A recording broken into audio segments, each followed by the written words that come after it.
สบายดีทุกคนเนาะมื้อนี้กับคำถามที่ว่าหลายคนถามเข้ามาเนาะว่าเป็นยังเนาะคนส่วนน้อยถึงเทรดได้เนาะแล้วคนส่วนหลายถึงเทรดบ่ได้เนาะอันนี้นำอยากบอกตามความจริงเลยว่าที่จริงเนาะแต่ละคนเทรดก็เทรดได้หมดเนาะเทรดได้หมดเนาะบ่มีไผที่ว่าจะเทรดบ่ได้เนาะแต่ละคนนี่เทรดได้หมดเนาะอยู่ที่ว่าจะได้หลายหรือได้น้อยเนาะแล้วเทรดได้แล้วเฮาจะยึดได้หรือบ่อันนั้นคือประเด็นสำคัญเนาะฉะนั้นคนส่วนหลายที่เทรดแล้ว เอิ้นว่า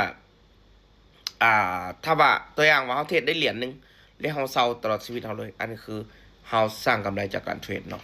แต่ว่าอยู่บนพื้นฐานว่าเฮาจะเทรดได้หลายหรือได้น้อยอันนั้นแล้วก็อยู่ที่ว่าเฮาตั้งเป้ากำไรเฮาได้เท่าใดอันนั้นคือสิ่งสำคัญที่สุดเนาะฉะนั้นหลายคนที่ถามมาว่าเฮ็ดจังไดให้มีกำไรได้ในตลอดเนาะคือนำบอกเลยว่านำเทรดนำกับบ่ได้มีกำไรตลอดเนาะนำเทรดนำกับบ่ได้มีกำไรตลอด เนาะฉะนั้นทุกๆการเทรดเนาะมันมีความเสี่ยงอยู่แล้วเนาะใครที่คิดว่าค่อยเข้ามาแล้วค่อยจะได้เนาะค่อยเข้ามาค่อยต้องหาเงินเดือนหนึ่งได้เท่านั้นเท่านี้อันนี้มันเป็นมาตรวัดนี่อย่างบ่ได้เนาะคือนำก็คือกันเนาะบางเดือนก็ได้1,000 เหรียญบางเดือนก็ได้2 3 4 พัน5,000บางเดือนก็ได้ฮอด11,000ก็มีเนาะอันนี้มันบางเดือนได้ฮอด500-600ก็มีเนาะ มันมันปราศจากบ่ได้เนาะมันอยู่ที่ว่าเฮา management ของมันการลงทุนเป็นแบบไหนเนาะแล้วก็เฮาบริหารความเสี่ยงเป็นแบบไหนเนาะฉะนั้นแต่ละคนที่เข้ามาเนาะนำอยากบอกว่าให้เฮาอย่าโลภหลายเนาะเฮาคิดว่าเงินมันหายากแล้วเฮาตั้งเป้ามันเนาะไผที่เคยได้เรียนนำจะสอนตลอดเนาะว่าโอเคเนาะเฮาต้องเริ่มจากการเก็บกำไร1 เหรียญให้ได้ก่อนถ้าเก็บกำไร1 เหรียญยังบ่ทันได้เฮาต้องไปฝึกฝนให้มันหลาย ต้องไปเรียนรู้เทคนิคเรียนรู้การบริหารน้ำมันหลายเนาะฉะนั้นอันนี้จึงเป็นปัจจัยสิ่งที่สำคัญที่สุดเนาะในการลงทุนนะทุกคนเนาะในการที่ว่าถ้าเขาเก็บกำไร1 เหรียญแล้วเขาจะเก็บกำไร2 เหรียญ3 เหรียญ4 เหรียญ5 เหรียญขึ้นไปเนาะค่อยๆปรับระดับถ้าเขาเฮ็ดบ่ได้เขาไปฝึกฝนก่อนเนาะเอาไปฝึกฝนก่อนเนาะหลายคนเนี่ยเวลาเขาเทรดบ่ได้เขาอย่างเขาสิบอกเว็บนี้โกงเว็บนี้เป็นแบบนั้นแบบนี้มันบ่แม่นแบบนั้นเนาะทุกคนเนาะทุกๆการเทรดบ่ว่าจะเทรดสปอตเทรดฟิวเจอร์เทรดฟอเร็กเนาะเทรดบาริออปชั่นเนาะมันอยู่ที่ว่าการเทรดเนาะหรือว่าการลงทุนเนาะในรูปแบบนี้เนาะเฮาต้องเบิ่งเนาะเฮาต้องเบิ่งเนาะเฮาต้องเบิ่งก่อนว่าแบบใดที่บ่เสี่ยงเนาะคำว่าบ่เสี่ยงนี่บ่มีจริงเนาะน้ำเองเนี่ย ก็ก็ซื้อสปอตก็หลายเนาะบ่ว่าจะเป็นเหรียญอื่นๆก็มีเนาะฉะนั้นทุกการเทรดมันเสี่ยงหมดเนาะมันอยู่ที่ว่าเงินเฮาเอามาลงทุนเนาะค่าสปอร์ตเงินเฮาเย็นเฮาซื้อปี2-3 ปีเฮาค่อยขายเฮาซื้อเหรียญที่ว่าโอเคเหรียญดีๆเนาะเหรียญที่ว่าเหรียญใหญ่ๆเหรียญดีๆหรือเหรียญที่มันคุณภาพแท้ๆเนาะในระยะยาวเฮามีกำไรเนาะมันก็เช่นเดียวกับการซื้อทองคำเนาะถ้าทองคำช่วงเฮาซื้อเนาะ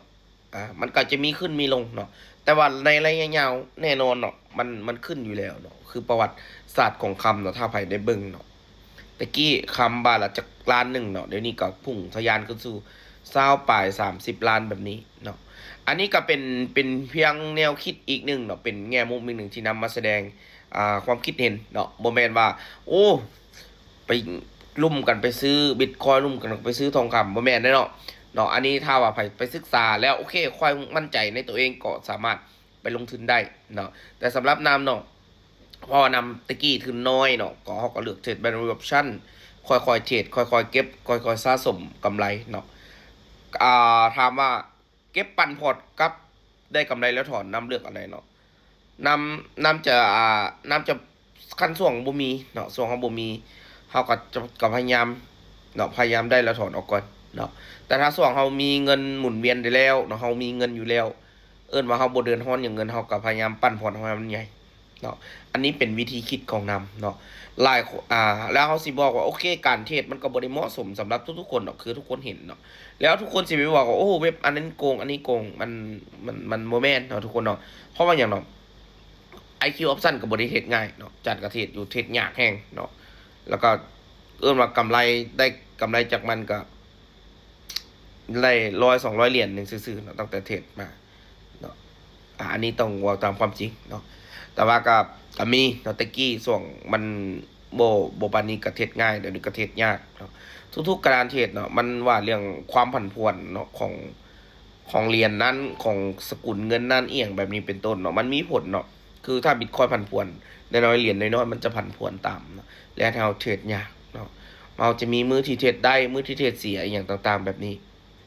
เนาะฉะนั้นอันนี้จึงฝากให้กับแต่ละคนเนาะ FC ที่ว่าถามกันเข้ามาว่าโอเคเนาะเฮาจะเฮ็ดจังไดให้เฮาอยู่รอดในตลาดการเงินต้องศึกษาต้องมีความรู้เนาะต้องให้เฮาเรียนรู้ให้เป็นเนาะต้องให้เฮาเรียนรู้ให้เป็น และพัฒนาตัวเองอยู่ประจำเนาะ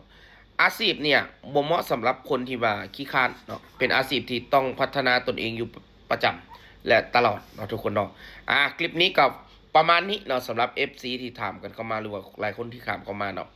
นำกับยุ่งเวียกหลายแต่ก็พยายามสิตอบเนาะแต่ว่าเรื่องเทศนำกระเทศทุกมือเนาะ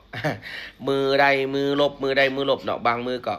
คันทันก็จะเอาลงคลิปให้กับแต่ละคนเบิ่งเนาะสำหรับทุกๆการลงทุนมีความเสี่ยงเนาะคลิปนี้วางไว้เท่านี้เนาะ